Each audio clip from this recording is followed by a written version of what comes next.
Looks to me like it's about start time. Can you guys hear me all right? All right, very good. Good to see all of you this evening. Thanks for coming out.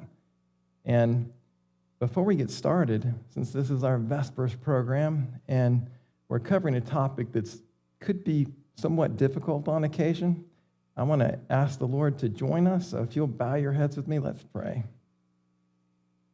Dear Father in heaven, Lord, thanks for the chance for us to be in your house tonight. Thank you for the Sabbath day, a day where we can pull apart from our normal work activities and rest and focus on you and on family, Lord. And as we talk tonight, we ask that you'd be here. Fill each one of us with your Holy Spirit. Fill this space with your Spirit, Lord. Surround us with a band of angels and help the commentary that we have, the conversation we have, to be one that is honorable to you and helps your people in defending against Satan. We love you, Lord. Thanks for joining up and for guiding us. In Jesus' name, amen. All right, so I want to thank a bunch of people. There was, and I won't name them all, but there were several people as they heard I was preparing for this that gave me information. Some people gave me studies. They gave me, here, a research study, and some people sent me to pastors who were preaching sermons, and then Lisa Jennings gave me this, which was in 2005, done by a teenager, I assume maybe an 8th grader at LCA. And it's on the same topic, the dangers of screens. And it's actually well done and has a lot of interesting stats. The average 65-year-old has sat in front of a screen for 9 years, by the way. And the average kid, by the time they get through 8th grade, will have witnessed 8,000 murders. That's just a little stats from that. There's lots of interesting information on there that's worth looking at. If you get a chance afterwards, you might want to take a look at that. I'll make you guys a promise that you probably won't be comfortable with all this presentation, and that you may leave here with a little bit of upset about data. I've presented on this topic multiple times over about 30 years, and every time I present on it, I'm uncomfortable with my own self and with the state of humanity. So here we are as Christians being confronted with something that's an old problem, but the old problem's not getting smaller, it's getting bigger, So anyway, thanks to everyone who's given me information. And I'll tell you, this is the tip of the iceberg. There is not anything comprehensive here, okay? I'm not going to deliver it as a doctoral dissertation or a master's thesis. I'm not going to have all my references cited. I can tell you the information that I'll share with you is fairly well known, all right? So let's jump right into it. And screens were powered up a minute ago. Did I do something wrong, Reggie? Oh, I can't see them in the back. Goodness. All right. Okay, let me back up one then. Okay, Satan and the screens, how the enemy's stealing our children. Basically, the whole commentary is one that we need to look at more, and many of us don't know about, so we'll rock on. So the enemy's within your gates. The Bible says in Hosea 4:6 that my people are destroyed for a lack of knowledge. And most of us, believe it or not, are addicted to screens and don't even know it. And so are our children. And we don't even recognize that it's a problem. And that is the problem. When you have a problem, you don't know it's a problem, then you have no defense against it. You have to know it's a problem in order to defend against it. So the constellation looks like movies, TV, video games, social media. Those are the attack points. Smartphones are probably the closest thing to an attack point that most people carry with them all the time. Music also ties in. I'm not going to talk a lot about music tonight, but music is also part of the package that tends to pull kids in the wrong direction. So let me give you a working definition of addiction, okay? This is my definition, not pulled from a book. You continue to do a behavior knowing that it's not good for you. You cannot seem to stop, even though you have tried. You feel angry, unbalanced, anxious, or depressed when you're separated from it. It interferes with important relationships, God, family, and friends. All right? That's a mouthful, but there's more. You view the addiction as helpful for you. For example, it helps you relax. It helps you unwind.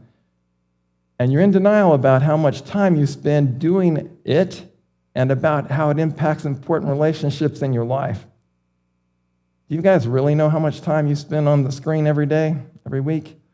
You know how much time your kids spend on a screen every day, every week? Every person I've ever challenged with that and said, okay, let's do a time study. Let's actually look. Let's get your phone up and see what your phone says. Their estimate has been a huge underestimate of the truth, a huge underestimate. Usually they run about 50%. They'll say, oh, I probably spend a couple hours a day.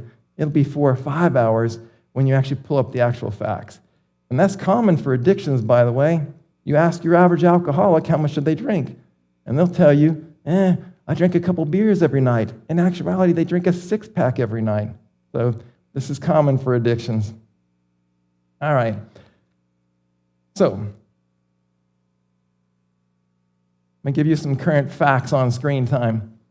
The average American adult spends 7+ hours of screen time per day, not at work. I want you to think about that. If you go to work for 8 or 9 hours, and then you spend 7 hours on the screen, you only have 8 hours left to sleep. You haven't spent any time with your family, no time in Bible study, no time in anything useful. You've had a screen in front of your face for the rest of your day besides work. But that's the average for the adult. Now, it gets even more frightening when we look at kids 2 to 5 spend 3.5 hours of screen time a day. My professional opinion as a psychologist is that children 2 to 5 years old should spend 0 screen time a day, 0, because their brain development is so sensitive at that time, they don't need to have a screen in their face. It actually does them harm. So anyway, 3.5 hours is the average. Kids 8 to 10 years old spend 6+ hours a day. That's a lot of time for a kid. And again, in defense of everybody, I understand if someone is a parent and they're tired and exhausted and the kids are ragging on them, that you might put them in front of a TV program, put them in front of an iPad in order to give yourself a break. I understand how that happens. And it's legitimate. You know, you may be out of steam at some point. The problem is that with young kids especially, it works backwards for you. Because if you put them in front of a screen, they become less likely to be able to entertain themselves, be able to play on their own, and they become more demanding of you. So it's like feeding a bear hoping it'll go away. Doesn't work. Doesn't work. So putting a kid in front of a screen hoping that will help them behave better never works. It actually works backwards for you. All right. Kids 8 to 10, 6+ hours a day on screens. Kids 11 to 14 spend 9+ hours per day on screens. I want you to freeze that frame. Kids 11 to 14 are at the age where they're starting to shift from concrete operational reasoning to abstract reasoning. It's a very, very critical time of development. And that's where we've got the maximum time on screens happening in our culture, is right at the time their brains are trying to develop the most, 9+ hours a day. Kids 15 to 18 spend 7.5+ hours per day on screen. Now, the reality of this is that if we were to include school screen time, because a lot of schools have screens as an interface, and the kids' books are on screens, they have to turn in their homework online, everything's got a screen. And so if you include that, the hours would be far more excessive than what we've got here, all right? So the previous numbers on adults and children are related to leisure time use only. They're not associated with work. They're not associated with school. And so it's large. All right. 95% of teens aged 13 to 17 have a smartphone. 95%. The vast majority have no parental controls on them. And so here's what they're doing. 90% of teens spend lots of time on YouTube, particularly on the short videos. So YouTube shorts are an instant dopamine hit. It's a very quick dopamine hit, followed by another dopamine hit, followed by another dopamine hit. And that's part of what causes the addictive factor of screen time, is the quick hit, quick hit, quick hit. And so all the shorts that we have going in society now and kids watching those is shortening their attention span in a significant way. All right, 63% of kids spend lots of time on TikTok. TikTok lost a lawsuit recently. You guys may have heard about it. TikTok claimed to be a safe place for kids to hang out at. It turned out it wasn't. There There was a forensic reporter apparently that got on and pretended to be someone they weren't, and they got swarmed by pedophiles, and then they collected all the information and took it to court, and TikTok lost because they're not a safe place for kids, even though they claim they are. 55% of teens spend lots of time on Snapchat. Snapchat was the original sexting site, by the way. Sexting is when kids will send out pictures of themselves, news of themselves to other kids, and it's a way that they connect, and it's a way they cause themselves and others lots of trouble, and that was the original sexting site. And so what happens is the text will go out, the picture will go out, and then it disappears. It used to disappear very quickly. Now it has a longer lag time before it disappears, but it still disappears. The roots of Snapchat are in sexting. It's a bad place to have your roots. Here's a scary one. 72% of teens have sought out AI companions. All right, I want you to think about that. That is more than 2/3, almost 3/4, almost 3 out of 4 kids have sought out an AI companion. Now, that's terrifying because AI has no moral compass. AI is just data out there. You can have all the terrible sites mixed in with all the good sites, mixed in with whatever, and kids are actually asking AI questions, asking AI for friendship. 33% of teens, that's 1/3, regularly depend on AI for companionship, for romance, for emotional support, for friendship and guidance. That's terrifying. 1 out of 3 is not talking to friends, not talking to peers, not talking to mom and dad, not talking to the preacher, not talking to the teacher, not talking to a counselor. They're talking to a robot, and they're getting their romance and their counsel and everything from this robot. And it's horrible counsel. I can tell you, I've actually helped some kids unpack some of that in my office that have gotten all kinds of terrible information because guess what? AI hallucinates. AI lies, and AI is ungodly and has a moral compass that's broken. And so when you get all that mixed together, the advice they get is often very, very bad. All right. So AI companions are a huge threat to mental health. They have helped kids learn to do many terrible things. I won't list them all, but one of the terrible things they've helped kids do is kill themselves. AI has given kids information, helped them, written their suicide notes, click down the list. Lots of things to just help them kill themselves. All right, I'm going to suggest to you all that the smartphone is actually modern American idolatry. It's an idol, okay? And here's some proof. It's not only an addiction, it's an idol. So here we go. The average adult smartphone user touches their phone 2,617 times a day. 2,617 times a day. Tell me that's not your God. You're bowing down in front of your little idol and petting it all day long, 2,617 times. The average heavy smartphone user, by the way, that's teens and usually young adults, they touch their phone 5,427 times a day. That's more than twice what the average user does. The person can't be released from their phone. The average person picks up their phone between 150 and 250 times a day. Have to grab it. Well, then you're touching it after you grab it. Touch it, grab it, touch it, grab it. So it's a lot of contact with it, which is obviously what I would consider a sign of addiction and perhaps worship. I know that's not fun to hear. Average American spends 60 hours per week on screens. That includes workplace use. That would be 12 hours a day, 5 days a week, on the phone, on a screen. Not necessarily on the phone, but on a screen. 65% of people under age 35 check their phones within 5 minutes of waking up. 5 minutes of waking up. So that's actually an interesting thing because we could ask the question, how many of us, within 5 minutes of waking up, grab our Bible?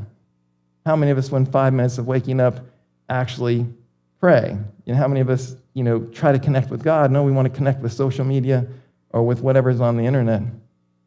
1 out of 3 adults would rather give up sex than give up their smartphone. All right? That's pretty bad in my worldview. So, Pretty bad. So here's a few more, addictive facts. When smartphones are removed, many people experience a physiological response, okay? If someone's a cocaine addict and you stop them from using cocaine, their body responds with a terrible distress response.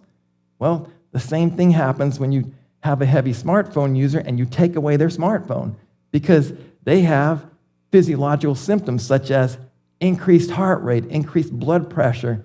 They feel emotionally off balance, depressed, anxious. They feel like they've lost part of themselves. Their identity went bye-bye when you took their phone. There's actually a name for fear of being without your phone. It's called nomophobia. It's the fear of being without your smartphone, and it's real. A lot of people have it. In fact, probably some of us in this room may have it. All right. 65% of people sleep with a smartphone. That's a nice bed companion. 25% of car accidents are caused by texting and driving. Texting and driving are 6 times more likely to cause an accident than drunk driving. All right? You realize that drunk driving kills about 55,000 people a year. 55,000 people a year. So let's do a 6x on that. That would be 330,000 people a year likely die because someone's got a phone in their hand while they're driving. That's a ton of people. That's a ton of people dead because the addict couldn't put the phone down. Now, I'm going to ask you guys a rude question. Have you ever texted while driving? Raise your hand. Yeah, look at all of us drunk drivers. Yeah, have you guys ever been drunk and driven? Okay, we got 1 or 2. But we had probably 75 of us with our hands up that we'd texted and drove, making us 6 times more likely than the guy who was drunk driving. We're more dangerous than him. I've done it. I actually tangled with a car because I was texting and driving. Bumped the rear end of a Jeep once. It was unfortunate. And guess who got the ticket? Me. Anyway, police have gotten so they look at phone logs whenever there's an accident because they want to see who is texting. And if you were texting, you get tagged. All right? So 60% of college students say they're addicted to smartphones. I want you to hold on to that for half a second. Do people tend to accurately report their own addictions or underreport their own addictions? They underreport. So 6 out of 10 college kids say, oh, I'm afraid I'm addicted. Well, guess what? It's probably 9 out of 10 that actually are. There's a third of them that probably are in total denial and don't even realize it. So, yeah, it's a pretty serious one. 11 teens every day. These are teens, not the rest of the population, but 11 teens per day die because they're texting while driving. 71% of college students sleep with their smartphone. Remember, we looked at the general population was 66%. Now we're at 71%. It's almost 3/4 sleep with a smartphone. Again, sleeping with a smartphone, I consider it kind of an electronic binky. I got to suck on my electronic binky to be calm. Or it's my comfort blankie. I have to have it. A lot of people wake up in the night and they can't sleep, so what do? They flip on their smartphone and they sit in bed and they read and they doom scroll until they get tired again. Meanwhile, the blue light is killing all their melatonin, making it harder for them to go to sleep and filling their brain with trash that they don't need and making their sleep flee away from them and causing them all kind of troubles. All right? Yeah. 44% of 18 to 24-year-olds have fallen asleep with a smartphone in their hand. Guys, that's almost half. So, anybody here ever fallen asleep with your smartphone in your hand? Let me see your hand. All right, we got a few honest people. Thank you. Appreciate you. Yeah. When you fall asleep with something in your hand, what does that tell you? You're what? You're addicted to it. You're too tired. Your body says, I need to sleep.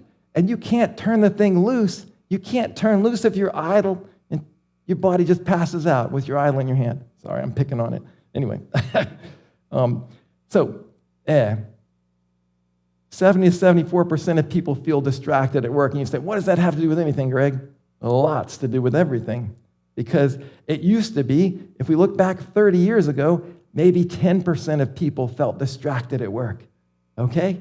And now we got 70 to 74% of people distracted at work. And the younger they are, the more distracted they are. And so what we find is, and we'll talk about the brain here in just a few minutes, what we find is all the screen time, all the smartphone usage, all the gaming is actually hammering people's frontal lobes and giving most of the population ADHD symptoms. Almost all the population has attention deficit hyperactivity disorder symptoms because they got screens in front of their face so much. And there's physiological evidence for why that would be, because they're actually injured, all right? 60% of people say vacations are not relaxing or they don't recharge because they respond to emails, texts, or phone calls via their smartphones or their iPads. Let me see hands of any of you that have had a vacation that got ruined or stepped on because you were on a smartphone or you were responding to emails or texts or whatever. Yeah, we got several of us in this crowd that have had that trouble. And it's sad when you spend thousands of dollars to go somewhere, you're going to try to relax, and you can't turn loose of this little satanic box, and so you can't rest because this thing owns you, all right? That's kind of sad. And so it's a waste of your time and your energy because you didn't get rested. So seriously, I recommend if you go on vacation, you buy a little cheap burner phone, a flip phone, and you leave your smartphone at home, and you give your family and friends, here's my burner phone number, call me if there's an emergency, and that's all you do. You disappear. Otherwise, you're not going to get your vacation. All right? So, 79% of married couples admit technology interferes with connecting. Interesting. Only 22% of couples are happy with how much time they have together. Now, you'll notice that 79% and 22% are almost exactly 100%. Actually, that's 101%. It's very close, all right? It's the same group, guys. Don't miss it. 8 out of 10 couples are struggling to connect with each other because 8 out of 10 couples has got a screen in front of their face instead of talking to each other. 2 out of 10 couples put the screens aside and make time for each other, and guess what? They're happy with how much time they have together. It's a direct correlation. You and the screen or you and your spouse, it's how this thing rolls, all right? 85% of smartphone users will check their phone while talking face-to-face with family or friends. All right, what's the message? If you and I are having a conversation, what's the message if I pick up my phone when it goes ding? What have I just said to you? Yes, right. You're not important. My God here is more important than you are, so I had to pick it up. I had to pick up my little God and see my God before I could talk to you. So it's an addiction signal. It's an idolatry signal when you put an electronic device ahead of real relationships with real people. And 85% of us do that. I'm not going to ask who's done that. We probably all have, actually. So 34% of people have answered their phone during sexual intimacy. I'm going to say a few things about that. Thing number 1 is, what's wrong with you? Thing number 2 is, why would you have a phone anywhere near you while you're doing that? Phones are listening devices and cameras, and you need to have your head examined. Get that thing out of your space if you're being intimately involved. Seriously. Anyway, but that's 1/3 of people, which means they had it with them, obviously, and they were dumb enough to answer it. So, all right, sorry. And if you did that, I'm sorry. That's obnoxious on me to... Anyway, 73 to 75% of people have got physical problems associated with their little screens, okay? They have digital eye strain. They have posture problems. They have repetitive movement disorders. You guys realize that a brand new disorder developed as smartphones developed, and it was repetitive motion injury of the thumbs. Not a joke. I mean, I've got friends that are physical therapists. They treat that junk. because people are messed up, because they use their thumbs so much, all right?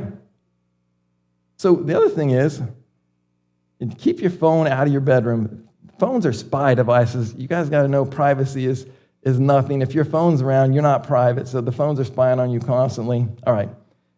So the physical problems, we're going to talk a little bit more about that here in a minute.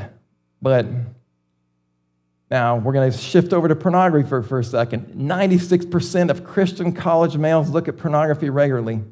Friends, that's a total takeover. Total takeover, 96%. These are not boys at public universities. These are guys going to private Christian universities, and it's 96%. Satan's got them by the throat, ruining their marriages, ruining their lives, ruining their futures. 86% of Christian college females look at pornography regularly. What? I had trouble understanding that. I did a presentation at Southern a few years ago on Christian sexuality, was a guest speaker for a class. And I asked the class, I said, I understand why males look at pornography. They're, turned on by female bodies. I get that.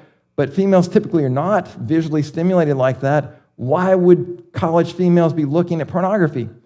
No one gave me an answer. It was dead silent in that room. But after the lecture, this girl came sidling up to me and she said, I know the answer to your question. I said, what is it? She said, the girls are looking at pornography because they need to figure out how they need to look and how they need to act in order to get the boys' attention. I said, that is horrible and terrifying, and I'm very sorry to hear it. But she said, that's why girls are looking, because boys are not looking at the girls, they're looking at porn, and the girls think they have to look and act like porn in order to get the boys' attention. That was an unfortunate piece of news for me. All right. 97% of teens play video games. Total takeover. Playing a video game. Video games teach values that are anti-Christian, almost all of them. From the minimum of being competitiveness to anger to aggression to violence to sexual violence, it's all over the video gaming industry. And 69% of teen boys play violent video games. 69%. Well, that's a pretty high percentage. I can tell you that it's Satan's training ground for people being violent, because as you see, you'll do. The Bible says, by beholding, we become changed. So if you spend your time watching violence, playing violence, it's an entertaining game for you. If you watch violent movies, if you play violent video games, if you watch violence in real life, all those things desensitize you and make you more likely to participate in it. And so Satan's training a whole generation currently how to be violent.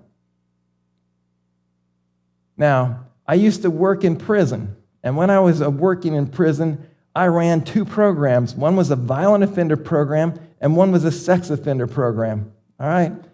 And those programs had some interesting things that were true about them. The data we have here says 89% of juveniles in prison played violent video games regularly. Amongst my violent offenders, these are the worst of the worst, it was 100%. 100% of them played violent video games, and they acted out violently, and they ended up in prison as a result of it. Now, again, behavior's multi-determined. You look at their families, they didn't have a dad, they were raised on the street, they were gang members. There's lots of factors that are involved. Every kid that plays a video game that's violent is not going to become a violent adult or a violent teenager, okay? It doesn't fully predict behavior, but it's a corollary that drives behavior for people who are troubled or disturbed or have weak foundation under them. It'll drive it for those folks, all right?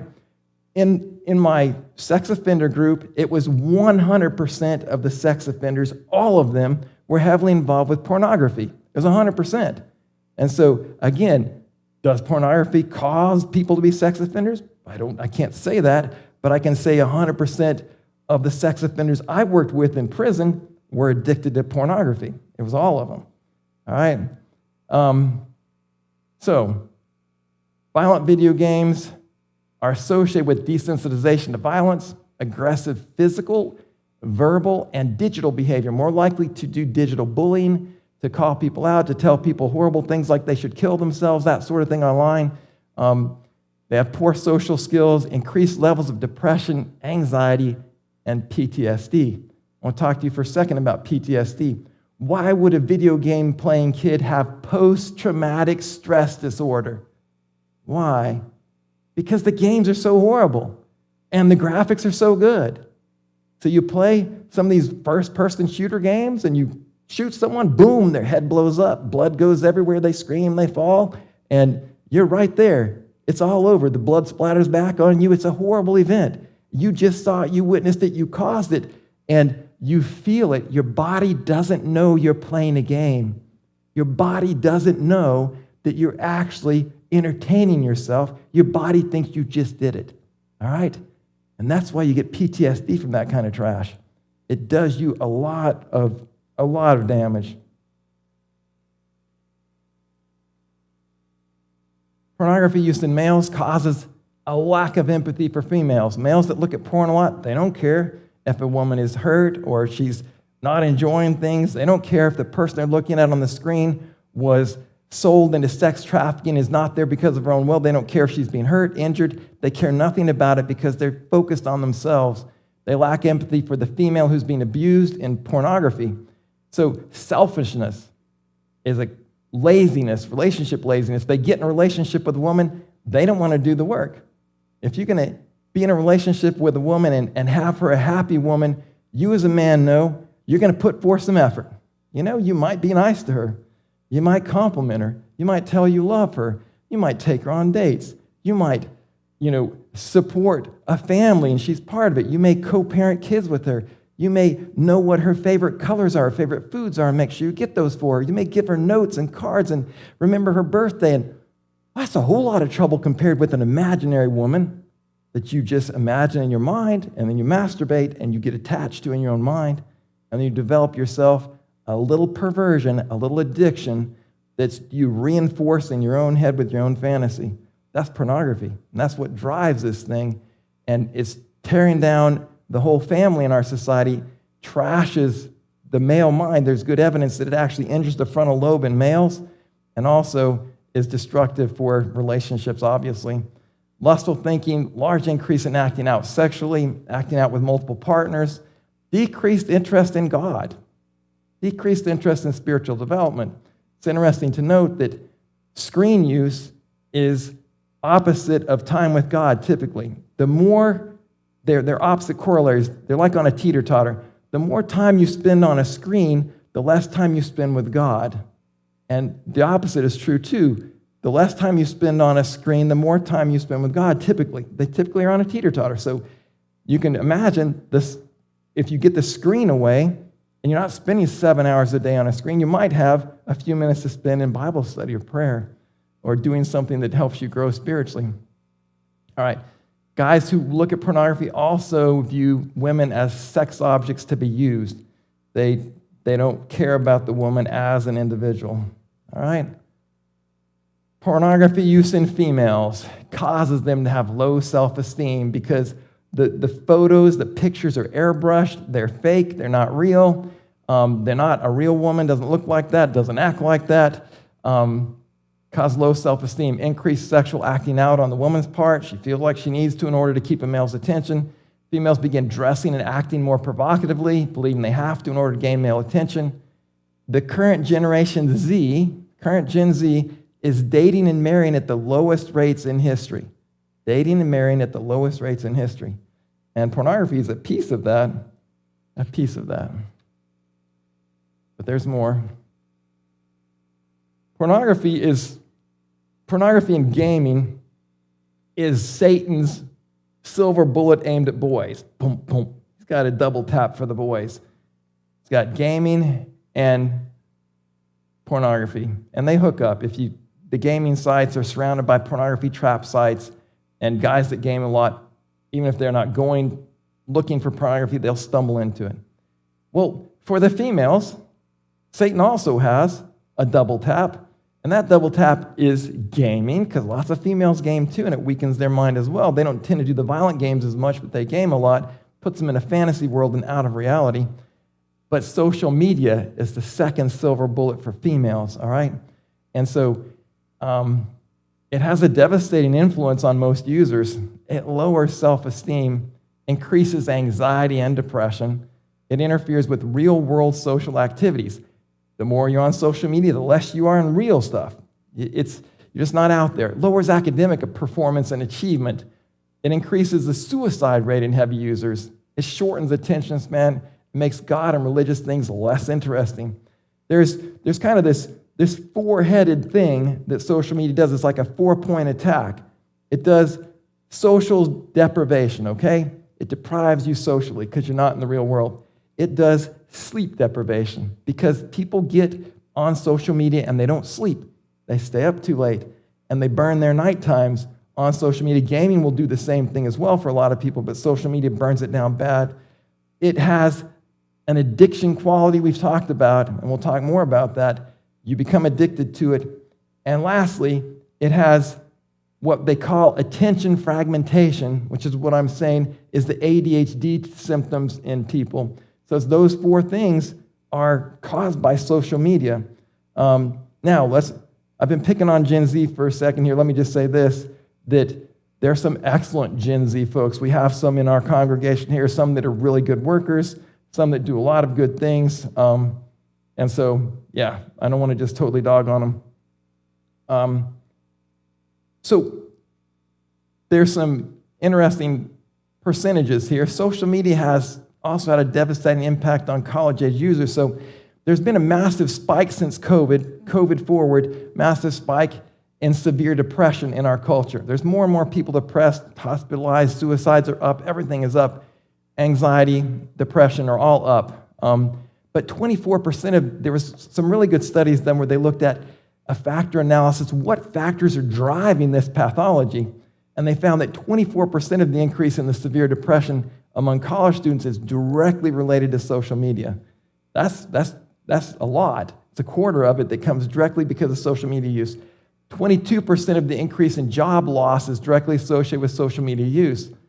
Social media is addictive in nature. So job loss, it goes like this. A lot of Gen Z people are very smart, and they'll get out of school and they'll get a job. And when the job gets hard, there comes some pushback. They don't manage it well, and they get fired. And they're used to having things instantly, having things with the dopamine hit that's quick, and they're distracted at work because they've spent so much time on a screen.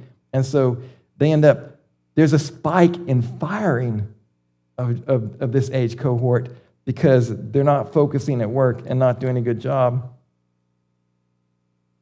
Like I say, there's plenty that do work hard, and we have some here, but it's a problem across the generation. All right, we haven't even touched on the dangers of the dark net, okay? The dark internet runs invisible to most people on the internet, and it has a lot of horrible things on it. Sex trafficking, violence, you can buy anything, guns, weapons, humans, whatever.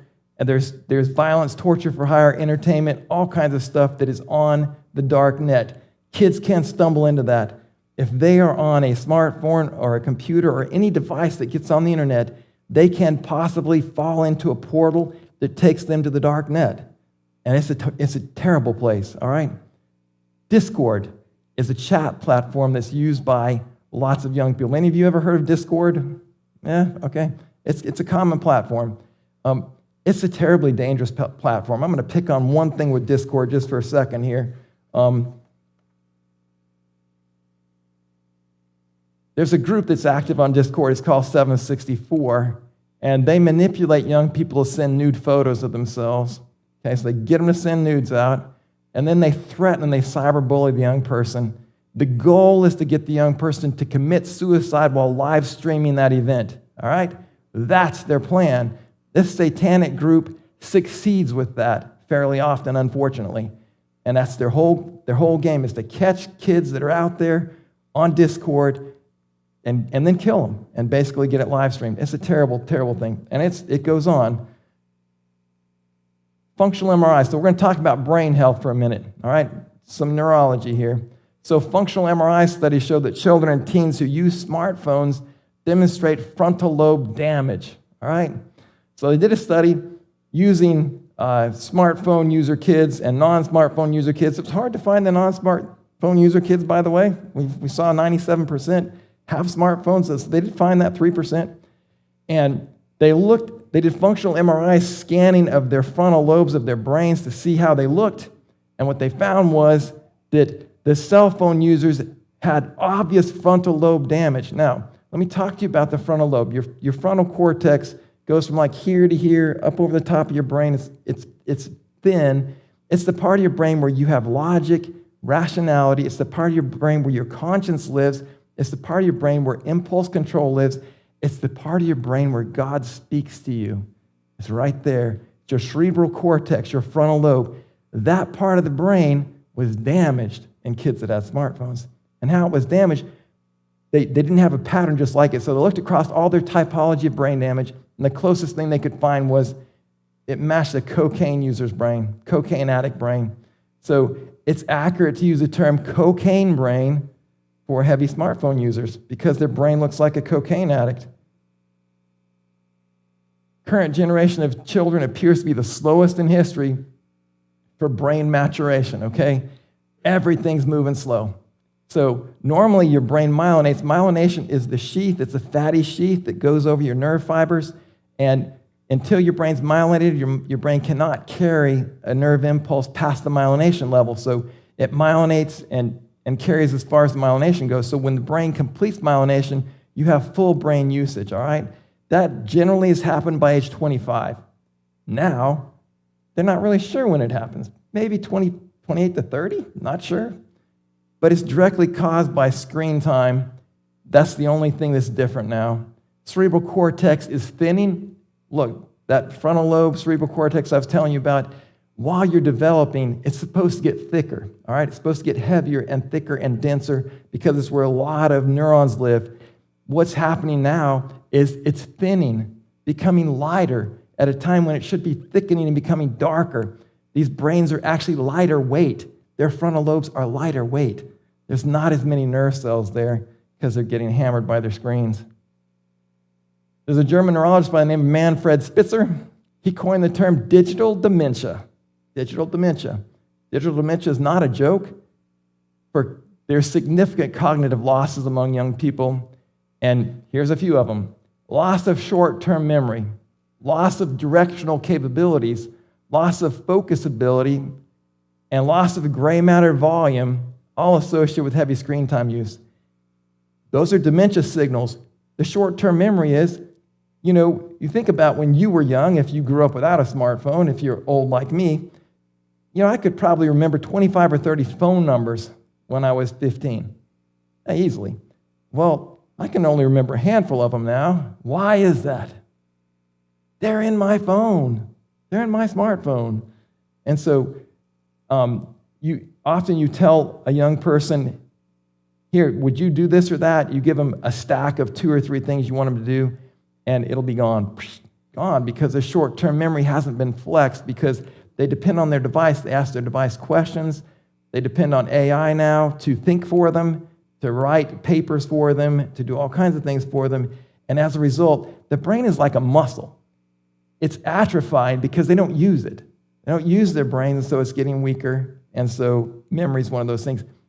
An interesting one is this loss of directional capability.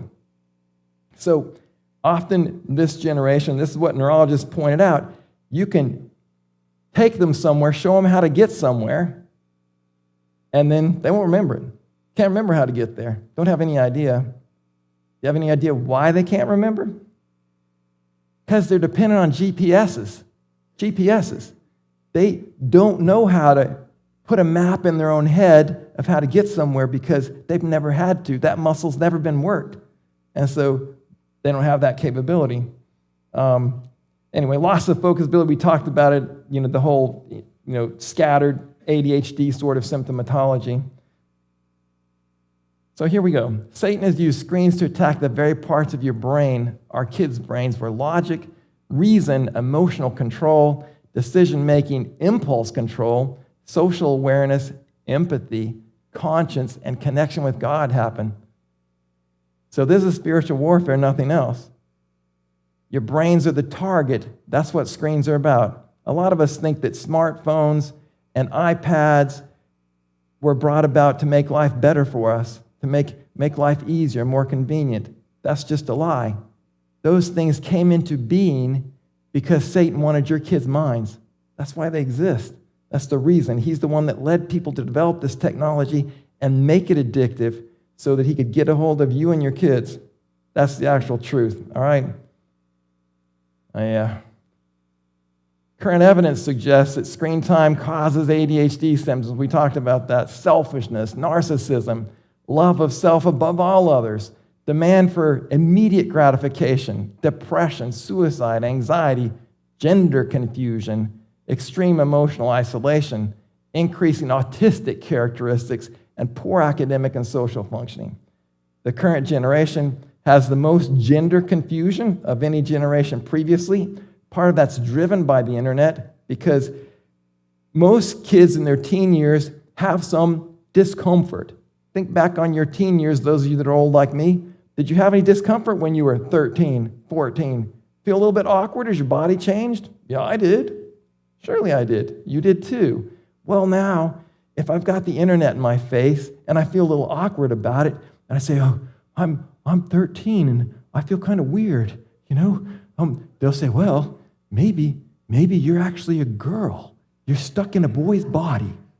And I'm not kidding about that. It's actually going on out there. The LGBTQ plus community is aggressive in their attack and their approach to kids that have dysphoria. Dysphoria is a sense of unrest or a sense of discomfort, and most teens have it. And so they have an answer. Here's why you're dysphoric. Here's why you're dysphoric, because you're gender dysphoric. That's the reason. And they recruit kids. All right? I guess we'll roll. Lack of empathy, loss of creativity. People that are on screens a lot, for example, they can't do art. They don't draw much. They're not creative much. They don't build things with blocks. They don't go outside and build tree houses because they're too busy. They're busy on their screen, on this flat plane. Demand to be entertained, loss of peaceful satisfaction with life, increased jealousy, increased violence, decreased interest in relationship with God. Again, this is the competitor. This is the little God that's getting in the way of the real God. Desensitization of violence and evil of all kinds, and lack of tolerance for others. If you look at how society is so fragmented, where this group hates that group and that group hates this group, a lot of that comes from the internet. A lot of it comes from social media. A lot of it comes from games that people play that put in them a value set that is ungodly. It's unchristian. And so they end up, hating, disliking, being not tolerant of other people because of the screen time and the messages they get. All right, heavy screen use causes multiple physical problems, all right? Eye development is impaired. Kids have trouble learning to read, by the way, because they have what's called visual tracking problems because they've been looking at a screen. In order to read, you have to track across the page. In order to read, you have to have both eyes track together, all right? So kids that spend a lot of time on screens, their eyes don't track together because they never had to. They haven't developed the muscles. They have trouble with reading. Dyslexia sort of symptoms can show up. They also have trouble with bone mass and density. They have thin bones that are weak, all right?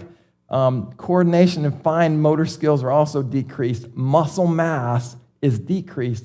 Posture and skeletal alignment is impaired, and body fat percentage is increased. So what we have in our current generation of young people is the softest, weakest, flabbiest, and dumbest group that we've ever had in history. I know that sounds terrible, but here we go.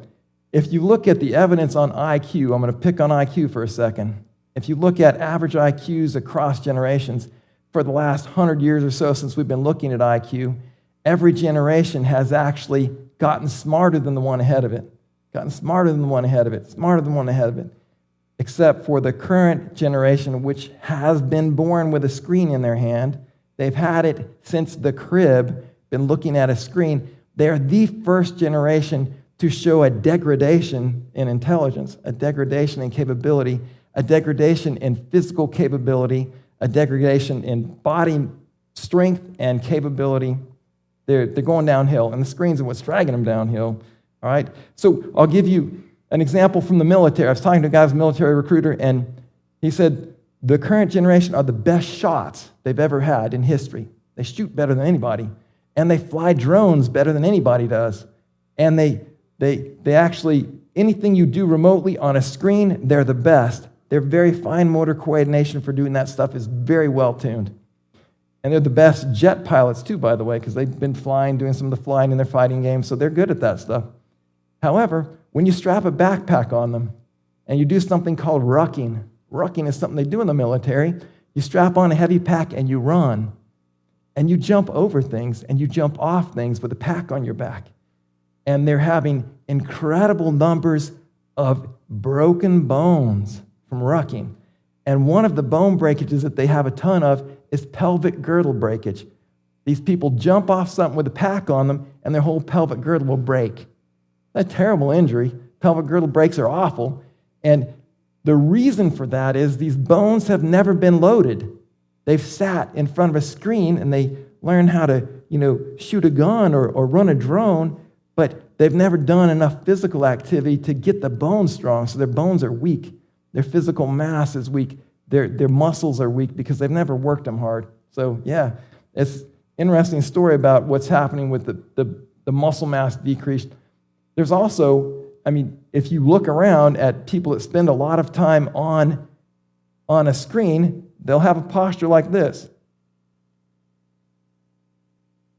That posture is extremely bad. That puts a load on your neck, and it causes you to have headaches and neck pain, hand numbness, all kinds of things can be caused by that posture. And also it makes your lungs less able to expand and fully fill. It's just bad for you all the way around. But that's the posture that everybody who games a lot gets into. And if you're on your smartphone a lot, you'll find yourself hunching over into that. You might get a headache or something as a result, as a reminder. All right. Some people are going to say I'm meddling at this point, but here we go. Electromagnetic field radiation, EMF or EMR, is a growing concern among some in the scientific community. Some people say this is bogus, but there's a lot of scientists that say it's not bogus. In fact, most of the European Union has safeguards associated with electromagnetic field radiation, which your phone puts off. All of your devices put off. Your Bluetooth device puts it off. Your iPad puts it off. Your Wi-Fi is that, and it's the same sort of thing that you have with a microwave oven. You guys know if you walk into a room with a microwave oven and you happen to have a pacemaker, they have a sign on the door. Have you seen those signs? If you have a pacemaker, be aware that microwave oven is in use. Why do they have those signs? Yeah, because EMF, electromagnetic field radiation, is coming off that microwave oven, and it could shut off the pacemaker and mess you up. Well, guess what? Your cell phone puts off that same radiation. Maybe not as potent as being right up next to a microwave, but it's putting off the same shortwave microwave radiation. It's not good for you. Anyway, I have a very expensive device here that you can actually measure it with, and I've measured your average 4G phone puts out levels of electromagnetic field radiation about 9 feet. It's bad for you up to 9 feet away from it. Your average 5G phone, it's about 20 feet. Puts out about 20 feet away from it. That's according to the safeguards recommended by the European Union on what's safe as far as EMF. We in America don't believe in that sort of thing, We also will, feed cows, dead cows. We think that's fine here too, and it's not anyway. So, cell phones, AirPods, Wi-Fi, iPads, smartwatches, Bluetooth devices, they all emit varying levels. This radiation can cause significant inflammation, can lead to cancer and other problems. I've known multiple people that were in the real estate industry that spent a lot of time on a phone who ended up developing cancer on the side of their head where they tended to hold the phone. And there's more in the medical community now that are agreeing that it can be a problem. All right. Many smartphone developers, like, I don't know if it's Steve Jobs or Steve Jobs, anyway, the guy that did the whole iPhone deal, they don't allow their kids on smartphones or iPads. He developed this junk, and he won't let his kids use it. All right? So it's interesting that it's addictive, he knows it, and his kids can't play it. Drug dealer logic. Never get high on your own supply. Also, don't let your kids get high on your own supply. My wife says I sound angry. I am. So I'm not angry at you guys. I'm angry at Satan. I'm angry at the losses that we experience with all this stuff. So I'm going to tell you some sad stories from our community. All of these happen within 3 miles of here. And these are people that I know personally, all right? And there's a bunch of stories I don't know that I'm not telling, and if you think I'm tagging you, I'm not. I may be tagging someone you know, but these are true stories. Story number 1, a lonely 18-year-old female. She's a CA senior. She disappeared in the middle of the year. She was my client. Never heard from her again. Police found on her phone, I think she was on a computer. She took her phone, they had her computer. They found on her computer that she had ongoing contact with a male friend from a large city in a different state. Now, she was a cute little blonde-haired girl. Anyway, apparently she was lured into sex trafficking by a lying predator. She was never heard from again, guys. She's gone. Gone. And that's a terrible story, true. Another one, unhappy preteen girl. All these people, the one I just told you about, she was in a broken family, and she lived with a grandmother. So all these people had other factors besides internet, okay? They had family situations, unhappiness in their lives that are beyond just what I'm telling you. But these are true stories where the internet had a piece to play in what happened to them. Another unhappy preteen girl, she's young, like 11. She found, parents were fighting a lot. It was an unhappy house, so she found consolation in her own room with her own computer, spending large time blocks with online friends. She learned some things. She learned how to cut herself. There's a little thing, a little peer thing online where kids cut each other and they take video of it. And they try to encourage other kids to cut themselves, all right? She learned that one. She began to play these role-play games, which were a little bit neutral at first, but they got worse and worse. Pretty soon they were evil. In fact, they finally ended up where in the role-play games, they were practicing actual seances to Satan, all right? And then she finally was unhappy and was talking about it online, and she got linked up with the LGBTQ plus community, which said, aha, your real problem is not that your parents are unhappy and fight, not that you have issues and you're a young teen, none of that. It's you're a boy trapped in a girl's body. That's your problem. She bought into that, and so your parents were opposed to it, but she ended up getting on major testosterone and doing the sex change direction, and suicided soon thereafter. All right? So reality is, when you take a female body, which is not built for testosterone, and you start filling it with testosterone, you have an increase in several things, but one of them is you have an increase in impulsivity. They don't manage their emotions as well, and you have an increase in violence. Violence and impulsivity, those don't go well together. This person was violent and impulsive towards herself, sadly. And I consider that an LGBTQ plus murder of someone is how I look at that one. All right. Another unhappy teen, unhappy family, divorce situation, uninvolved, mean father. He spends lots of time playing violent video games, has a history of being molested, murders a registered sex offender that he didn't even know. And that sex offender was a member of this church, unfortunately. So thankfully, God's got a defense against this noise. And here it is.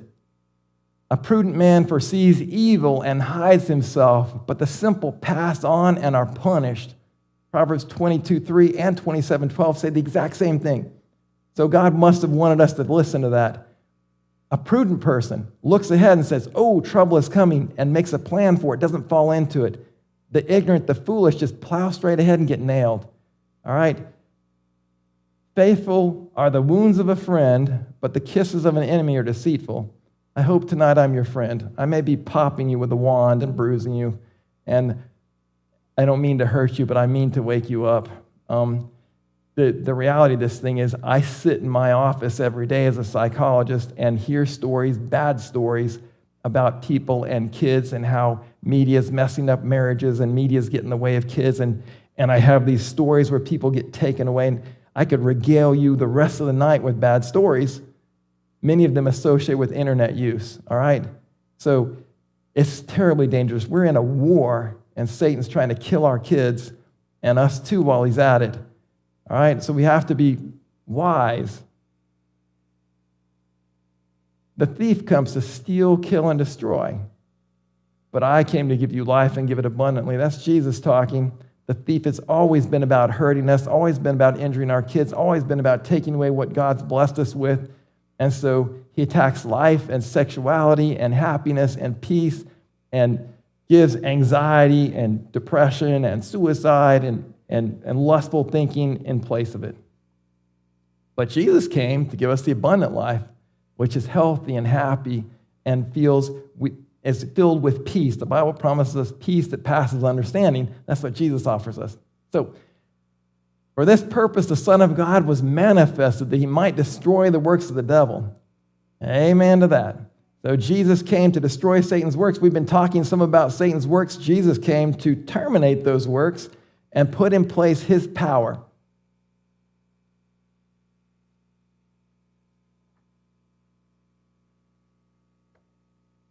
Hang on here. I missed one there. All right. We're going to go forward. Finally, brethren, whatsoever things are true, whatever things are noble, whatever things are just, whatever things are pure, whatever things are lovely, whatever things are of a good report, if there be any virtue, if there be anything praiseworthy, meditate or think on these things. All right. This needs to be our filter, okay? Our filter is, will what we look at, will what our children look at, will the movies we watch, the video games we play, the social media we see, will it pass through that filter, and will it in fact meet what I call the Philippians 4:8 stink test? Will it match that test? Needs to. David said, I'll set no evil thing before mine eyes. Is it evil that you're looking at? Job said, I've made a covenant with mine eyes. Why then should I look lustfully upon a young woman? He had a deal with himself not to look lustfully at women. But I say unto you that whoever looks at a woman to lust after has already committed adultery with her in his heart. That's Jesus talking. There's debates, even on Southern's campus, even recently amongst theology students, about whether pornography is bad or good, or whether it's okay or not. And so the truth of it is, it's bad. Jesus tagged it as bad. It's very evil. But the whole reason why there would be a conversation about that, why would there be a debate about it? Because these people let their brains be washed over by the internet and by the nonsense, which says, oh, pornography's fine, when the Bible clearly says it's not. All right, so what we have to do is we have to not follow our hearts. Remember, our hearts are deceitful and wicked, so we can't follow our hearts. We have to spend time with God and ask him for a new heart. Spend time in personal prayer and Bible study. Ask God for the Holy Spirit. Confess your known sins. All of us have known sins. Ask God to point out your hidden sins. We all have hidden sins too. And put those in front of God. This takes time and focus. Remember, Jesus came to save us from our sins. He didn't come to save us in our sins. Nobody's going to heaven looking at pornography. No one's going to heaven playing a violent video game. Jesus came to save us from that noise. We as parents need to be filled with the Holy Spirit and God's wisdom and willing to fight for our kids. We got to fight for them, guys, because Satan's already fighting for them, and we're behind. All right. So a godly and wise approach might include some of these things, all right? Pray for God's help and guidance before you allow yourself or your kids on any screen time. Just pray. Put this in front of God. I'm going to put it out in front of you. And if you can't pray for it and can't honestly and humbly pray for it, then don't do it. Establish a media-free times, okay? Meals, worship time, wake-up time, bedtime. All those times should be media-free. You shouldn't have a screen in front of your face while you're eating or while you're having worship or when you're waking up or when you're going to bed. Establish media-free zones. Bedrooms should never have screens in them. Never.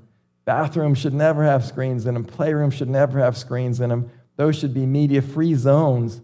Too many people have televisions. Too many people sleep with their smartphones. Never allow children unfiltered, unreported, or private internet access. Never, never, never. Because that's where they get in trouble. The kids in their room, they're talking to Satan, and you don't even know it. They're in their room. They're talking to some greasy-haired guy from Chicago that wants them in the sex trade, and you don't even know it. It's going on, and it's a challenge. All right, so all internet access should be localized to public areas. You know, if you're going to let them on the internet, which is an okay thing to do sometimes, well, then put it in the kitchen or living room where you can see it. All screens should be faced out, where if I'm watching a screen, I've got the screen here, you're behind me, you can see my screen. I'm not with me against the wall of my screen towards you where you can't see it. You have to have screens where anybody in the room can see the screen, all right? Do a screen-free week or do a screen-free month to detox everyone's brains. It takes approximately 5 days for the initial panic, depression, and anxiety to subside. It takes about 30 days for the brain to begin to regain equilibrium. It doesn't fully regain it in 30 days, but it'll regain a lot of it. Only allow dumb phones for children with absolutely no internet, okay? No internet. Consider a watch phone or something. If you have a young child, let's say you're in a divorce situation or you're in a situation where your kid's dropped off somewhere and you really want them to have contact, you can get a cheap phone. There's Explorer X6 Play or a Sitfis 4G smartwatch. Again, I don't like the Wi-Fi that comes off them, but if you want your kids safe, you can actually just put in the number of contacts, 1 or 2 contacts, and it could be you and another emergency number, and they can punch SOS and call those numbers. Nobody else. A Gab phone is good for like older teens. It allows no internet access at all. It allows tons of parental control and backdoor access where you can see exactly what's going on it, but they don't get on the internet. It just texts and calls, and I think it may have a GPS on it. A True-Me phone is also a decent phone. It's less safe, but it does allow some parental controls, and I think it's a decent option. iPhones, a lot of people trust iPhones because they have parental controls on them, but they can be quickly jailbroken by any knowledgeable teen. There's tons of teens out there that will help your teen break out of your iPhone parental controls. Trust me, I've had examples in my own household where that happened, so I can tell you it's real and it happens. And so I used to trust them. Don't trust them. You need to install a tattletale or a blocker program on any device your kids can access, all right?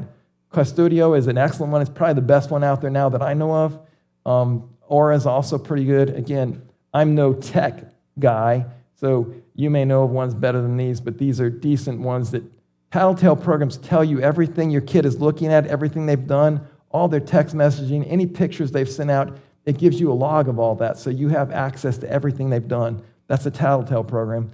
And these also have blocker programs which block things like that you can set them up to block photos, block pornography, block hate mail, that sort of thing, and block things like social media. Remember, kids do as we do, not as we say. So if you're sitting around on your screen all the time telling your kid to get off their screen, it's not going to work out well. So you yourself might need to get a dumb phone or a kid's phone or what's called a minimalist phone. If you spend too much time on your phone, my personal belief is over 1 hour per day of your leisure time on your phone is too much. You need to lead by example. Now, some people are not like me. They say 1 to 2 hours is reasonable. I lean on the short side of that just because you have better things to do than surf. Another tool in protecting you and your kids to install a firewall server router that filters content. And again, I'm no tech expert, but I know Firewalla is a cybersecurity firewall that you can program, and it can block things, and it also can be a tattletale. It will tell you, what your kids have gone to. It can be programmed by there's others out there too. If you and your kids are already far into the screen time disaster, you say, oh no, we're already far out in the ocean. All right, so take hope. Have an honest discussion with your kids, all right? And tell them you didn't know. You didn't know about their brain health, but discuss brain health with them. Discuss how Satan has confused all of you and include yourself in that. And apologize that you were ignorant or didn't do due diligence. You didn't protect them, and you're sorry about that, and you let it get out of hand. Often kids will respect us when we admit we didn't know everything, we made a mistake. Then plan a camping trip for 1 week in the mountains where there's no cell service. Spend time outdoors in God's book. Spend extra time doing fun stuff with kids. Play in the real world. Play together. Pray together. And when you return to civilization, immediately implement some of the vast changes we're talking about. If you're far out, you'll need to make a lot of changes. But you'll already have a weak head start on it because your brain and the kid's brain will have detoxed already some. The kids and you will have digitally detoxed and will naturally be more capable of making the changes that you need to with that minimal controversy. However, don't be confused, guys. In good parenting, sometimes kids are frustrated and angry. They are, especially in this domain when we're talking about removing a powerful addiction. Do not be afraid of your kids' anger. Good parents have their kids angry at them part of the time, especially when they're doing the right thing. Don't be afraid that your kid's going to be mad at you, all right? Obviously, if you can recruit the kids to agree on the changes, it's better. This whole program will be easier to do. Do your best to explain and listen. If they have reasonable suggestions, they might say, hey, well, could we do this to do that? There might be something that they could swap out, and it works. Allow them to have a voice in it, too. It works best if you can recruit them to understand it's bad for their brains. You're trying to protect their brains. But if it boils down to a power struggle, you have to win as the adult, all right? I've heard this one so many times in my office. My kid is a good kid. I trust my kid. My kid would never be doing any of this stuff you're talking about, Greg. I wish I had all the money I could have earned from that. If I bet people $100 on that every time, I'd be a rich dude right now. The facts are, you don't know. Don't trust that your kids are making good decisions because they probably aren't. If you haven't controlled the internet, filtered the internet, managed the internet, then their screen time, Satan's already wiping that frontal lobe, is giving them the cocaine brain, giving them digital dementia. And guess what? When you got cocaine brain and digital dementia, you're not making good decisions because you can't. Your brain's weakened, and they're likely addicted and influenced by Satan and his spokespeople on the internet. So you have to act boldly. Do not trust it, all right? I know all the kids in here are going to hate me after this, but here we go. Turn off your Wi-Fi, all right, especially at night. Run Cat 5 cables instead of Wi-Fi. At a minimum, turn it off, your Wi-Fi at night. EMF can disrupt sleep. Don't sleep near your phone. The ionization reaches at least 9 feet away for a 4G phone, 20 feet away for a 5G phone. Don't use AirPods. Don't carry a phone strapped to your body. Use a speakerphone when you're talking on your phone whenever you possibly can. Kids have no privacy rights when it comes down to parental knowledge of internet and screen usage. What did I just say? How many rights? None. Now, if I'm on the internet and I'm a teen and I say, do I have rights for privacy? The internet will say, yeah, you have rights. I can tell you that I've had this tested by teens in Hamilton and Bradley County, Tennessee, which are the 2 counties around here, and the sheriff's department has said clearly that kids have no rights when it comes down to parental knowledge of their internet usage, okay? They have no rights, even though the internet will tell them they do. So they've got bad information off the internet. Shocking, isn't it? All right. Do room searches, device searches, install tattletale programs. You should have 100% access to anything your kids are doing as long as they live in your house. You should be able to get on all their devices. So put up some pretty pictures here because I want you to think about peace and harmony and what does all that mean, because that's what we want in our families. Remember, prayerfully seek out God's vision for your life. God's vision includes a peaceful family that prays together, loves each other, talks over dinner, is connected to each other. The kids turn to you instead of AI or turn to you instead of the internet. Keep that vision in mind. Prayerfully seek it. Hold that vision in your mind, even if you're going through bad times, and pray that God will help you. All right? So let's have a quick word of prayer, and I'm willing to stay by if any of you want to ask questions, so let's pray. Father in heaven, Lord, thanks for the chance to be together. Thank you for information tonight. Help us to use the information to fight Satan through your power, not our own, Lord. Fill us with your Spirit. Give us your strength. Thank you that greater is he that is in us than he that is in the world. Thank you for victory through Jesus. We love you and thank you. In Jesus' name, amen.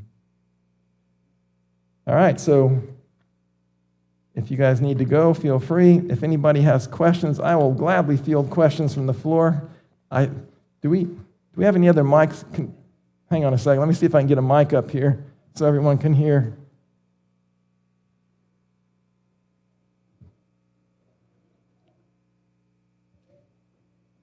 All right. So got a question, John. Yeah, I have 2 questions. Beginning, you were talking about references. Could you provide a list of good references that kind of back up some of this? I That's can. my first question. I would suggest a book, probably, and Okay. I should have mentioned it earlier. The book is called The Anxious Generation. The Anxious Generation is probably a book that has almost all this material in it. It's by Jonathan Haidt, H-A-I-D-T. He's not a Christian, but he's written about many of these factors. That's one spot. You can look at, I've gotten this stuff from National Institute of Health. There's all kinds of places. I don't have a comprehensive list I can give you, but this is a good source that has a lot of it listed in it. All right? I've got one more question, Greg. Yeah. Go ahead and answer your wife first, though. Right. By the way, yeah, this is a very recent publication. It's a New York Times bestseller, by the way, and is very factual and has good data in it. There seems to be a contradiction in the slides on fine motor skills went down with screen time use, but then the Army is saying that they can really fly drones. I was just wondering, it seems like you... Yeah. Thank you. So flying a drone, I don't have the fine motor skills to fly one, even though I can fly an airplane. Thank you. And I should have delineated age-wise with that. What we find is that younger children, the fine motor skills are down in them. So basically, kids that have played video games and stuff before starting school have more trouble learning how to write and do that sort of thing. So that sort of motor skill for writing is poor. They can't form their letters. They don't know how. And the motor skills to do that are poor. Now, as a kid gets into older, later adolescence, early adulthood, they will have developed fine motor skills. Most of them can write by that time, and they've developed those particular skills for drone flying. They'll have them, so it's age-related. Sorry, I didn't clarify that. Yeah. Got Dale behind you. My son Isaiah, we held his cell phone until he was like till he could drive.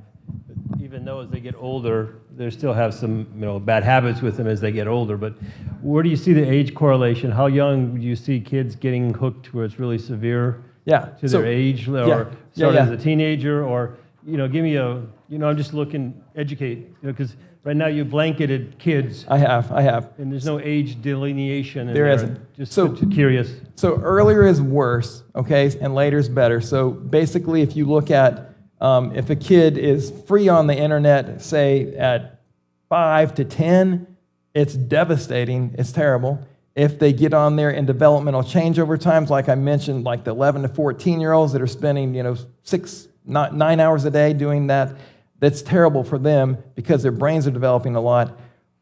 As you get older, every year that you age, your brain is myelinated more, and you've laid down more of that frontal cortex. And so the later you introduce the slowdown, the better. It's exactly the same as like marijuana smoking or drinking, for example. When you look at marijuana smoking and the damage to the brain, or drinking and the damage to the brain, the older a person starts it, the less damage it does, all right?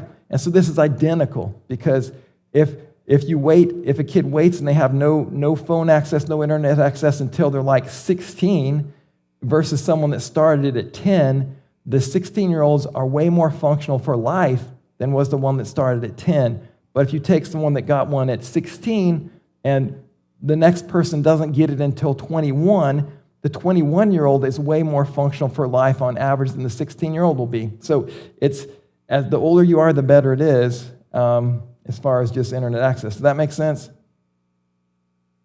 Got a hand over here.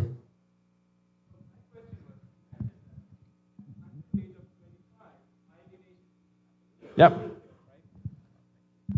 Now, screen time can affect that, you mentioned. Correct. Now, a lot of kids now, screens are actually an integral part of their education. There are a lot of stuff they do have to see the screens. Yep. So now what is then the limit? Like, is there a threshold saying like beyond this, there'll be a significant impact on myelination or something like that? Okay, thank you. There's different people have different philosophies on that. So some sources I've read say that there's a 2-hour threshold. So at beyond 2 hours, it's trouble. Others, and I'll give you one, is like social media, for example. If you look at girls' self-esteem and social media use, if you look at girls that have no social media at all, going through middle school and high school, their parents allow 0, they have some self-esteem issues. If you allow them 1 hour of social media time, you find a little bump in their self-esteem. They feel better. They can communicate with their friends in that 1 hour band. If you go past 1 hour, then their self-concept plummets, their depression, anxiety spikes. So for them, the sweet spot is an hour or less. And so that's a very good question. So yeah, that's one reason why I use the hour number as what I believe to be a good number, but 2 hours being the outer limit of that. And there is some movement afoot, for example, for screens to be eliminated from schools. I think Tennessee's working on legislation, just passed legislation for K through 5 to get screens out of that age group. Some countries in Europe have eliminated screens from grade schools completely for the same reason. Dale. Content is important, but like you said, the educational system, like you go to CA right now, they're high school, they're all getting iPads. That's right. Period. And their iPads are locked down, they can't do nothing, but they're spending a lot of just general screen time reading their material, doing homework on it. My son's at UTC, it's all done. There's not a textbook, he can't even buy a textbook. That's right. Period. The That's old, right. the old hard book that I got a rack of in I got a shelf of all my textbooks I've kept, right? That's They right. don't exist. That's right. We actually bought him some. I had to go find a website off the campus and found him the textbooks Yeah. for his math and digital, differential equations and all that stuff, so he Yep. could learn it on the books. But my point is that screen time for that general study different than a social media Yeah. platform? I mean, that's from. Yeah. Because I can't eliminate that part of his life because he's going to school. You got kids in school. Yeah. Our educational system is set up that way right now. Yeah, absolutely, and that's a good question, Dale. So here's the reality is, yes, it's different. Like people now oftentimes are reading their textbooks online. They're reading books. People read books on electronic devices now. And so if you're reading, you're getting information from reading something on a screen, it does less damage, much less damage than does gaming or social media. But it's not damage-free because those devices, almost all of them, put out electromagnetic field, and there also is eye problem, ocular problem, because you're focused on a flat plane and not focused away from it as much, and it's not in 3D. And so there's some eye problems with it, and there is a few others, but it's less troublesome than is the social media or the gaming, that sort of thing. And I wish we could get away from it because real books are far better, actually. Having a 3D book in your hand is better than having a screen. The other thing that those screens put out, they put out blue light typically, which impairs your melatonin production from your pineal gland, which helps you sleep. It's what signals your body to sleep at night. And so looking at something that puts out blue light, whether it's a screen you're just reading off of or you're studying your textbook off of, it still puts out blue light, which causes sleep problems, which drives one of the issues with this, that sleep deprivation is connected to screen time usage. The less screen time tend to be the less sleep deprivation. The more screen time, the more sleep deprivation. Just to replace, if you're taking something away, what should they do? Play Sudoku, crossword puzzles? What kind of things would be beneficial and Yeah. create? Thank you, Neil. That's a fantastic question. The replacement would be God's book of nature. Get kids outside. I mean, go camping with them. Build a tree house with them. Get them a dirt bike. Get them a go-kart. Get them a bicycle. Start mountain biking with them. Start hang gliding with them. Start racing cars. Dig yourself a mud hut in the backyard. Have an airsoft war, a paintball war with your kids. Whatever. There's tons of things you do that are real. And so, if you live in a spot where you can do it, get a horse. Get a go-kart. Do stuff that's outside, canoe, backpack, camp, tons of things. What happens is screens bump out a lot of those activities in life that actually build physical strength. Start climbing, camping, rappelling. I mean, there's all kinds of cool stuff you can do with kids that are replacements, and they're fun, but they're not as easy as handing them a flat screen. You got to do some work if you're going to take them camping. You got to, hey, we're going to cook out tonight and do s'mores. So you got to light a fire and get outside and do something. We're going to go on a backpacking trip. We got to get everybody backpacks and pack up and go hiking in the woods. All that stuff takes effort, but it is the replacement. My kids were never allowed video games at my house ever, and so what we did instead is we had horses and we camped a lot. And we had all kinds of games in the house for them to play. They had the woods they could play in. And we had airsoft guns. We'd go out in the woods and play war. And some people don't like that. But the reality is, it was exciting for them. And it got out some of that same energy. And it was exercise. And it was team play. And it taught them honesty when they got hit, to report they got hit, that sort of thing. There's some good parts to it. So Not all perfect, because you're actually shooting at people with a toy gun. But anyway, another hand up. Oh, I'm sorry. There's one over here. Okay, and then we'll get back to you. What is your opinion on families who spend a lot of time instead of like spending time together as a family, like spending time on their phone or electronic device? Okay, so if I hear you right, you're saying, what's my opinion of families, if they spend a lot of time together on the phone? Is that what you're saying? Yeah. Do I see that as a good thing? Is that the question? No, like your point of view on like.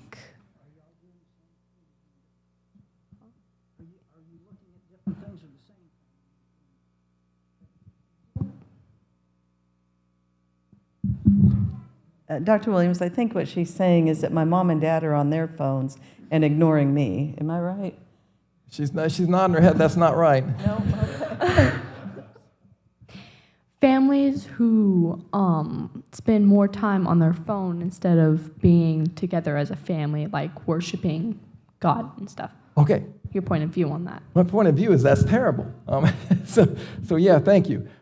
Yes, and what we find is that there's lots of family disintegration that goes on because you'll see families sitting around the house together at a time when they could be talking or having dinner together or having worship together. Instead of that, they're all down on their phone playing or surfing somehow instead of interacting, visiting, and praying and spending time together. So I see it as a competitor to good family connectivity. Does that answer it? Okay, thank you. Anybody else? Got one back here. Oh, got one up here and then back there. Yeah, hi, Dr. William. Thank you for this lecture. You're welcome. Actually, we find out about it in Chattanooga first when we see your flyer, and we encourage my kids to come. Also, Isaiah is like, Mama, I already know those. And I said, no, you need to come. So finally he comes. Anyway, my question is it safe to use earpods? And secondly, if I want to check my son's cell phone, he has a tendency to say, oh, it's a privacy, I'm already 18. How are you going to respond with that? Thank you. Got two questions stacked. Let me answer the easiest one first.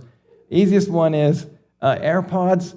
AirPods are Bluetooth devices, and if you test them with a device like this and a little EMF device I have, you'll find that AirPods put out electromagnetic field that's fairly strong, and based on European standards of safety, AirPods are not safe. Based on American standards, it's fine. But if they're not good because they put actually a direct electromagnetic field, like a short wave, straight into your brain, right through your ear canal. So I don't like them. I don't consider them good. All right? And the second question is the one about privacy. So here's my opinion, and like I said, most kids aren't going to like me by the time I leave here tonight, and that is this. Does your son pay for his own phone? Does he pay for his own living expenses? Does he pay for his food and his shelter and his transportation and his insurance? Does he live in your house? Okay? So my belief is that as long as you actually live in my house and you don't have an independent economy. Now, if you rent an apartment from me, okay, you pay me rent, hands off, no problem. If you're paying rent and I'm renting that space to you, you can be your own man. However, as long as my economy is yours, my money supports you, then I have a say in everything. You still don't have privacy. I don't care if you're 25. If you're in my house and I still support you, I still have a right to get on your devices. There. Yeah, legal. Okay, thank you. The legal ramifications, that might be a little squirrely. I'm not sure. The people that I've dealt with, it's been situations with like 17-year-olds where they read on the internet, they have all the rights, and they actually don't. When you get to be 18, my experience has been this. In these two counties, Hamilton and Bradley County, my experience has been that the law enforcement is supportive of parental rights, okay? And as long as you support the kid and you pay for their stuff, law enforcement will likely support the idea that you can control what they access while they're in your house. But I'm not an attorney, and I don't know for sure, nor am I a law enforcement officer, so I think there is a valid question there, but you still have that capability if they're not on an independent economy paying their own way. All right, we had one in the back, I think, okay? Hello? Yeah, it's on. Yes, we're talking about media social, right? Yeah, social media? Yeah. What do you think about bad or good about media social? But some people use the media social to get the money, Yes. like Facebook and YouTube.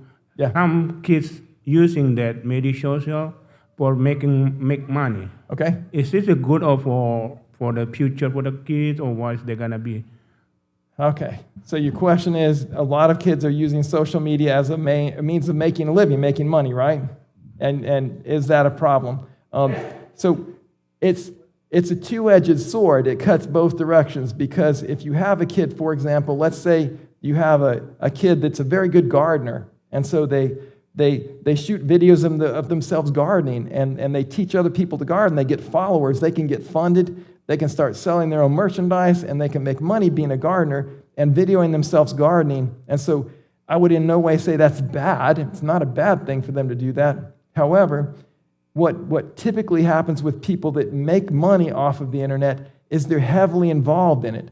So they end up very enmeshed with it. So if I am a social media influencer, shall we say, I'm an influencer, then likely I also spend a great deal of time as someone that partakes of it. So I likely spend a lot of time looking at other influencers, in which case it's not a good thing. So just minimizing screen time is a smart thing to do. And I would say there's probably some kids who do it right, and they could make money on the internet, and it wouldn't be a problem.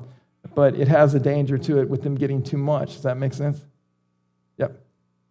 Oh, okay. I wanted to say one other thing. I've been a couple times to restaurants where I'll see a family of 5 or 6. They're not even talking to each other. Yep. They're on there. And if you think about the brilliance of how Satan has done this, just like we're doing here, you need personal interaction, and the family's sitting right there with each other, and exactly what they need is right in front of them. Yep. And yet they're off in La La Land or something. Absolutely. Yeah. So there's a hand back there. Neil, thank you. What about blue light blockers? Say it again. Blue light blockers, are they good? Yeah, blue blockers. Okay, so blue light blockers, she's saying those can cut down on some of the entry to your pineal gland and moderate some of the melatonin loss. What I've read and studied on, they're partly effective. So they help some, a little bit, but they're in no way 100% the solution, because the screen time, even if you got a blue blocker on it, even if you wear blue blocker glasses or whatever, you're still taking a hit in your melatonin levels. It's not as big a hit as you'd take without those glasses or blockers on. Yep. One last question for me. G4 or G5? I've heard G5 is bad because it does something. All I know is from my device is it's got farther reach. It's 5 has got more reach. That's all. Yeah. Give him the mic. He's an electrical engineer. The difference between the 5G, 4G is just the power intensity that 5G can deliver, like a farther reach Bluetooth-wise. Yeah. If you're doing that on your Wi-Fi, also packs more data. It's just a different, more technology of packing more information at a faster speed. Okay. It's just how they developed it. But It's just higher powered, isn't it? it's just Dan? higher powered energy Yeah. passing through the same piece of wire Okay. that they've developed. Yeah. But I don't think from the blue light standpoint, the screen is the one that's developing the blue light, not the data that's flowing through the screen. Thank you. You know what I mean? Yeah. The 5G, 4G just means when you click it, it comes up faster. It gives you a quicker response. Yep.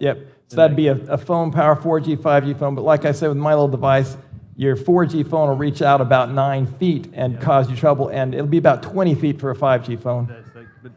But another thing that just on the EMF, if you live close to a highline power line, Yep. you're getting dosed like 10 times more than your cell phone. Yeah, tons more. Because I work in that industry, and so highline power lines, you just don't buy a house near the power lines. I agree. Don't live under power lines. 100%. I'm with you. All right. Anybody else? We got to wrap it here.